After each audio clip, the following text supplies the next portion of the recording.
Alright, so now we're on episode 3 of Boredom the Billionaire, where we examine the boredom moments that led them to being billionaires. Today we are talking the man, the myth, the Medea, Tyler Perry. And contrary to popular belief, his first boredom moment actually had nothing to do with screenplays. Nope, didn't have nothing to do with her either. The moment he decided he'd always bet on himself no matter what the cost was when he was a kid.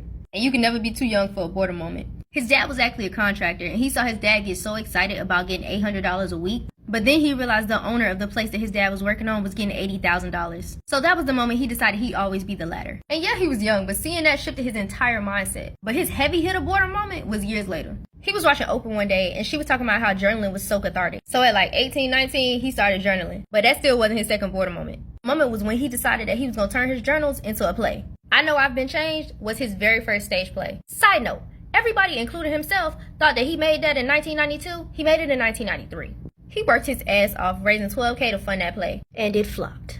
30 people showed up and he knew all 30. But he ain't give a damn, he kept going. He did everything in his power to make that play a success. Even if that meant quitting job that he was only at for like a couple of weeks. He kept working, kept learning, and kept praying. All the way up until 1998. This wasn't in 1998. But he said fuck it and did the play one more time. And that motherfucker took off. And that just goes to show that you're not failing, you're just in development.